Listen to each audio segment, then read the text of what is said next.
안녕하세요. 절세로 미래를 바꾸는 김연애 기사입니다. 이번 시간에는 절세가 되는 종합소득세 자료준비법을 공유해 드리도록 할 건데요. 자, 첫 번째.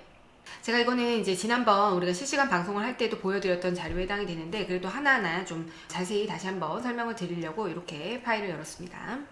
첫 번째로 우리 필수 서류는요, 이름, 이제 성명, 그리고 핸드폰 번호, 계좌번호, 주민번호, 이메일 주소, 이런 것들이 필요하게 되는데요. 이메일 주소 같은 경우에는 저희가 나중에 파일을 보내드리기 위해서 이메일 주소가 필요하게 되고요. 그 다음에 계좌번호는 혹시라도 환급이 발생하시게 되면 저희가 해당 계좌번호로 환급을 신청을 해드리기 위해서 요청을 드리고 있습니다. 그리고 이때 주의하셔야 될 점은 제1금융권만 가능하기 때문에 제1금융권의 계좌번호를 준비해 주시면 되겠고요. 그 다음에 상호랑 사업자 번호의 경우에는 사업자 번호가 있으신 사업장을 가지고 계시는 분들만 준비를 해주시면 됩니다. 그래서 이번에 굉장히 많이 신고를 하는 프리랜서 분들 같은 경우에는 이 상호와 지점명 그리고 사업자 등록번호는 별도로 준비하지 않으셔도 됩니다. 그리고 홈택스 아이디와 그 다음 패스워드 이 두 가지가 있어야 저희 프로그램상에 등록이 가능하기 때문에 홈택스 아이디 패스워드를 저희가 별도로 요청을 드리고 있고요.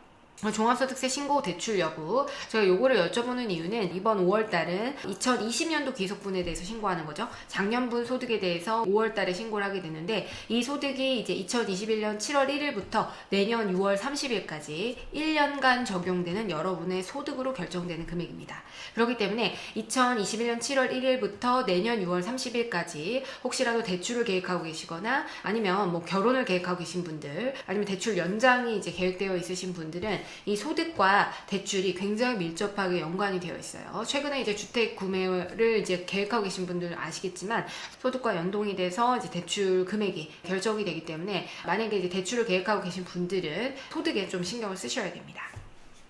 그 다음에 이제 사용 내역들, 이제 받아야 되는 구체적인 서류들 하나하나 설명드리도록 하겠습니다. 일단 신용카드 사용 내역이 필요하거든요. 신용카드 사용 내역. 근데 이거는 이제 본인 명의여야 돼요. 그래서 자꾸 아내 명의라든지 자식 명의라든지 우리 사업주분들은요, 프리랜서도 마찬가지예요. 본인 명의의 신용카드와 체크카드를 사용하시는 것이 원칙입니다. 모든 사업주들은요, 원칙적으로 본인 명의의 신용카드를 써야 관련해서 경비가 인정되는 것이지, 아무리 사업과 관련해서 사용을 했다라고 할지라도 이 신용카드가 본인 명의 신용카드가 아니면 그걸 사업과의 연관성을 별도로 입증을 해야 되기 때문에 그 부분은 굉장히 어려워요. 실무적으로. 그렇기 때문에 반드시 이제 신용카드와 체크카드 본인 명의로 조회해서 보내주시면 되고, 카드 사용 내역을 이제 엑셀 내역으로 보내주셔야지 저희가 프로그램으로 작업이 가능합니다. 뭐 일일이 이렇게 쳐서 작업을 해드릴 수도 있지만, 그럼 저희 이제 한 건당 1,000만 원씩 받아야 돼요. 그렇기 때문에 1,000만 원 너무 과했나요? 어쨌든 한 건당 많은 금액을 받아야 됩니다. 그거 하나하나 칠 시간에 더 정확하게 엑셀로 다운을 받는 사람이 쓰는 것보다 훨씬 더 정확합니다. 그래서 엑셀 내역으로 요청을 드리고 있고, 이 엑셀 내역이 이제 그 카드사마다 좀 조회가 어렵게 되어 있어요. 이게 굉장히 아까운 거긴 한데 저희가 매우 심혈을 기울여서 만든 내용이거든요. 그래서 저희 블로그 가보시면 blog.naver.designtext8899 여기를 치시면 됩니다. 여기 들어가시면 저희가 종합소득세 신고와 관련한 매뉴얼 여기 버튼 누르시면 이번에 신고와 관련해서 요청드리는 내용들, 부가세 신고서, 간이과세자용, 일반과세자용, 그리고 종합소득세 전기 신고서 조회하는 방법, 그리고 세무대리인 수임 해지하는 방법, 그리고 과거에 만약 인건비를 직접 신고하신 분들은 그 인건비 신고 내역을 조회하는 방법이라든지, 그리고 본인들의 어떤 지급명세서 소득이 있는데 왜 안내문이 조회가 안 되지? 이런 분들은 일용직으로 내가 원천징수가 된 건가? 아니면 기타 소득이 원천징수가 뭐가 된 거지? 이런 것들 조회하기 위해서는 지급명세서 조회하기 버튼을 클릭을 하시면 됩니다. 그리고 연말정산 간소화 자료를 이제 조회하는 방법도 여기 나와 있고요. 유튜브 애드센스 내역 조회하는 거 요번에 변경된 걸로 저희가 최신 버전으로 올려놨기 때문에 이 귀한 자료를 저희 굉장히 아끼는 자료인데요. 이거를 다 전체 공개로 해 두었습니다. 그렇기 때문에 여기서 조회하시면 되고, 방금 말씀드렸던 카드 내역도 여기 종합소득세 준비 카드 사용 내역 조회하는 화면에 보시면 카드사별로, 이게 저희가 대표님들 쓰시는 거의 대부분의 카드를 다 소팅해서 여기 무조건 걸리게 되어 있습니다. 그래서 이것도 혹시나 변경된 사항들이 있으면 저희가 그 부분은 일단 개선을 하려고 했는데, 저희가 올려놓고 나서 또 저기 카드사에서 바꾸는 경우가 있어요. 그런 경우에는 이제 업데이트가 안 됐겠지만 어쨌든 저희가 이 내용들은 지금 가장 최신 버전으로 계속해서 업데이트를 하고 있고 4월 달에 저희가 다시 한번 확인을 한 겁니다. 그래서 굉장히 심혈을 기울인 자료이기 때문에 여기에서 들어가셔서 카드사별로 우리가 엑셀 자료를 다운로드를 받아주시면 되겠습니다. 그래서 저희한테 엑셀로 송부를 주시면 되겠고요. 그 다음에 이제 접대비로 경조사비가 이제 기본적으로 중소기업의 경우에는 3,600만원 플러스 알파로 인정이 되기 때문에 우리가 만약에 경조사를 지출하셨던 그런 관련된 뭐 청첩장이나 부고장, 돌집 초대장 이런 것들이 있으면 요즘은 다 모바일로 오잖아요. 그 캡처해서 사진이나 문자 내역을 캡처해서 보내주시면 되겠습니다. 그다음 보험료 같은 경우에는요, 실비나 그다음에 종신, 그다음에 암보험 이런 것들은 보험료 공제가 안 돼요. 사업주분들은 그래요. 근로소득자들은 이런 보장성 보험에 대해서 공제가 가능하지만 사업주분들은 사업장과 관련해서 화재보험료, 차량보험료 이런 것들만 비용으로 인정을 받을 수 있기 때문에 실비, 종신, 암보험 말고 화재보험료나 차량보험료를 저희한테 자료로 보내주셔야 됩니다.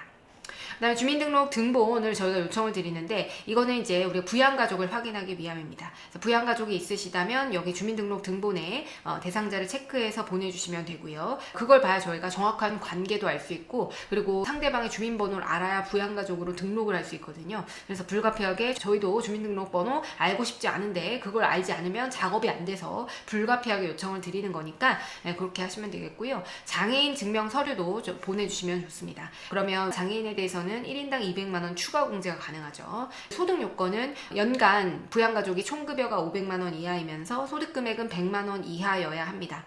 그리고 배우자의 경우에는 연령 요건 따지지 않지만 배우자를 제외한 직계존속, 직계비속은 60세 이상이거나 20세 이하여야 부양가족으로 가능하다는 점 기억해 두시고 자료를 보내주시면 되겠고요. 기부금 영수증의 경우에는 2020년도 동안 이제 기부금 납입한 내역서, 이거는 저희가 아까 요 화면에서 연말정산 간소화 자료 조회하는 방법 있죠? 여기에 따라서 조회를 하시면 기부금 영수증이 조회가 되니까 그걸로 조회를 하셔도 되겠습니다. 근데 여기에 조회가 안 된다고 하시면 기부금 납입을 한 곳에 가서 기부금 영수증 달라고 하면 알아서 자료를 준비해 주시기 때문에 그렇게 준비를 하시면 되겠습니다. 그 다음에 이제 차량이 있다라고 하게 되면 차량 유지비와 관련해서는 이제 차량 등록증, 차량 보험료 납입 내역서, 리스의 경우에는 리스 상환 스케줄, 그 다음에 리스 계약서, 렌트 계약서, 렌트 상환 스케줄 이런 것들을 수령을 하고 있습니다. 복식부기 의무자의 경우에는 운행기록부를 같이 주셔야 원칙적으로 운행기록부에 따른 비용 공제가 가능합니다. 그 다음에 이제 월세 관리비 송금 내역의 경우에는 사업장에 대한 임대차 계약서랑 임차료 및 관리비 송금 내역서 보내주셔야 합니다. 만약에 이제 세금계산서 발급을 받으셨다고 하면 그건 큰 문제가 없는데 상대방 임대인이 간이과세자인 경우에는 그때는 우리가 송금증으로 대체를 해야 되기 때문에 계좌 이체 내역 등을 캡처를 해주셔야 됩니다. 세금계산서 발행받은 경우 말고 그 외에 사무실을 임차하고 관련해서 월세가 발생하고 있다면 본인의 거주지에 그 월세는 안 돼요. 왜냐하면 주거용과 사업용이 별도로 구분되어 있지 않기 때문에 원칙적으로 그 경우에는 비용으로 인정이 되지 않습니다. 근데 이제 유튜버 분들이나 저희한테 많이 오시는 고객님들 보통은 집에서 비즈니스를 많이 하시거든요. 전자상거래 이런 분들, 그런 분들은 사실 집을 사업장으로 동일하게 쓰기 때문에 저도 여기가 제 집인데 집을 사업장으로 쓰고 있죠. 하지만 원칙적으로는 주거용과 사업용이 엄밀하게 구분이 안 되는 경우에는 사실판단사항으로 되어 있고 원칙적으로는 비용 처리가 안 되는 게 맞습니다. 세법상. 그렇기 때문에 일단은 이제 그 점을 감안하셔서 자료를 준비를 해주시면 좋을 것 같고요. 지금 저희가 만들어 놓은 이 피 같은 자료들 있죠. 카드 사용 내역과 그 다음에 준비 매뉴얼 자료, 요거를 좀 100% 여러분들이 좀 활용을 하셨으면 좋겠습니다. 저희 인력 다 투입돼서 열심히 만든 자료니까요. 많이들 관심을 가져주셨으면 좋겠고요.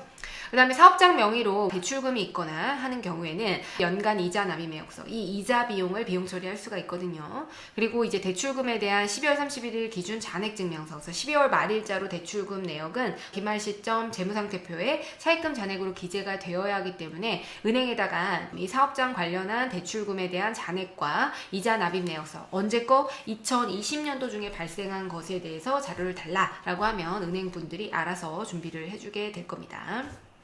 그 다음에 이제 주택자금 대출이라든지 전세자금 대출, 신용대출 이런 것들은 안 돼요. 이런 것들은 안 되고 사업장과 관련해서 사업장 명의의 대출금이 원칙적으로 가능하게 됩니다. 그리고 이제 부가세 신고서 사업장이 있는 경우에 저희가 부가세 신고서를 요청을 드리고 있고요. 근로소득자 같은 경우에는 연말정산 간소화 자료를 조회해서 저희한테 송부해달라. 왜냐면 연말정산 간소화 자료, 근로소득이 있는 경우에는 저희가 다시 한번 검토합니다. 저희한테 의뢰를 주시는 분들은 이 연말정산 간소화 자료가 제대로 반영이 되었는지를 저희가 다시 한번 검토를 하기 때문에 연말정산 간소화 자료를 조회해서 송부해 주셔야 되고, 조회 방법의 경우에는 블로그에 다 내용을 넣어놨습니다. 그렇기 때문에 저희 디자인텍스 블로그를 활용해 주시면 좋을 것 같고요. 그 다음 통신비 같은 경우에는 2020년도 기속 통신비 내역서. 그래서 이거는 통신사에서 조회가 가능하기 때문에 통신비를 카드로 이체하셨으면 카드 내역에서 확인을 할 수 있기 때문에 별도로 보내주시지 않으셔도 되고요. 그 외에는 이제 통신비 내역을 통장에서 자동 이체를 걸어놨다. 그 경우에는 통신비 내역서를 보내주시면 좋을 것 같습니다. 그 다음에 이제 판매 장려금과 정부보조금, 입금 내역이 있는 경우에는 사실 안내문에 거의 조회가 되거든요. 일자리 안정자금이라든지, 그 다음에 소규모 부가세 감면 내역이라든지 이런 것들은 우리 총수익 금액에 산입을 하셔야 됩니다. 그 외에도 국고보조금이 있다면 그 내역을 함께 합산해서 신고를 해야 되고 별도로 말씀을 주셔야 저희가 그 내역을 반영을 해드릴 수가 있다라는 점, 그 점을 좀 기억을 해두시고요. 그다음에 인건비 같은 경우에는 이제 디자인텍스에서 인건비 신고를 진행하지 않았지만 자체적으로 인건비 신고를 한 경우에는 저희가 그 해당 내역을 좀 확인해서 인건비 비용을 반영을 해드려야 되거든요. 인건비를 비용으로 인정받기 위해서는 인건비 신고를 진행해 주셔야 됩니다. 신고를 안 했다면 인건비 인정을 받을 수 없기 때문에 여러분들 그 점을 좀 염두에 두시기 바랍니다. 자, 그리고 여러분들 비용 처리가 그러면 뭐가 되느냐, 뭘 준비하면 되느냐, 뭐 이런 것들 검토하실 때 일단 비용 처리가 가능한 항목 말고 비용 처리가 되지 않는 항목을 기억하셔야, 안 되는 항목을 기억하셔야 됩니다. 어떤 항목들이 이제 비용 처리가 안 되는 항목인지 말씀을 드려보면요. 2020년도 사업용 신용카드 사용 현황 분석이라고 되어 있는데요. 신변 잡화 구입과 가정용품 구입, 그러니까 개인적인 뭐 의료용 기구, 화장품, 예술품 이런 것들 있잖아요. 개인적인 목적으로 쓰는 것들, 이런 것들은 뭐 안 되는 거죠. 원칙적으로 비용 처리가 안 되는 거고요. 그 다음에 업무와 무관한 업소 이용해 해서 뭐 오락장, 수의업, 스포츠 교육기관 같이 뭐 헬스장, 뭐 네일샵, 헤어샵 이런 것들 있잖아요. 그래서 업무와 무관하기 때문에 사실 근데 저는 헤어샵이나 메이크업샵을 업무와 관련해서 가기는 하는데 어쨌든 원칙적으로는 그런 것들은 놀러 갈 때나 뭐 예쁘게 뭐 보이고 갈 때 하는 거니까 개인적인 목적과 밀접한 연관이 되어 있을 가능성이 높으니까 업무 무관 업소 이용액에 대해서는 해당 내역에 대해서 비용 처리가 인정이 되지 않습니다. 그리고 이제 개인적 치료 비용도 마찬가지예요. 개인적 치료 비용, 그 다음에 해외 사용액 이런 것들. 그래서 개인적 치료 비용, 즉 병원비의 경우에는요, 여러분들 많이들 착각하시는 게 이제 프리랜서나 사업자분들이 이 병원비가 비용 처리가 되는 줄 알고 계시는데 그건 아니에요. 제가 늘 말씀드리는데 보험료, 그 다음에 의료비, 그 다음에 자녀에 대한 교육비, 그리고 주택자금과 관련한 공제 있잖아요. 이거는 근로소득자들만 가능합니다. 아시겠죠? 근로소득자들만 가능하기 때문에 만약에 이제 사업소득이 있으신 분들은 이런 공제들은 근로소득자들한테 몰아놓으시고 사업주분들은 이런 공제를 받으실 수가 없어요. 아시겠죠? 그래서 근로소득자들이 받을 수 있는 건 이제 노란우산 공제, 소기업 소상공인에 대한 공제하고 연금계좌세 공제 이 정도를 받을 수가 있는 겁니다. 기부금의 경우에는 필요경비로 인정을 받을 수 있기 때문에 기부금 내역은 좀 준비를 하시는 게 좋을 것 같고요. 그래서 안 되는 내용 말고는 대부분 사업과 관련이 되어 있다면 상식적인 범위 내에서 비용 인정이 가능합니다. 그렇기 때문에 그에 맞춰서 적격 증빙 형태로, 즉 제가 늘 강조하는 사업용 신용카드를 사용해서 지출을 하시게 되면 비용으로 인정을 받으실 수 있고요. 그리고 근로소득자들의 경우에는 현금 영수증이나 직불카드, 즉 체크카드가 그냥 일반 신용카드에 비해서 더 유리한 점이 있지만 사업주와 그다음 프리랜서 분들 이런 분들한테는 무차별합니다. 체크카드를 쓰든 신용카드를 쓰든 현금 영수증을 쓰든 어차피 필요 경비로 우리가 인정받기 위해서 사용하는 것이고 증빙에 경중이 없어요. 그렇기 때문에 어떤 형태로 하든지 사업소득자들은 무관하다. 그 점을 좀 기억을 하셔서 자료를 준비를 해주시면 좋을 것 같습니다. 네, 이번 시간 여기까지 하고요. 다음 시간에 뵙도록 하겠습니다. 감사합니다.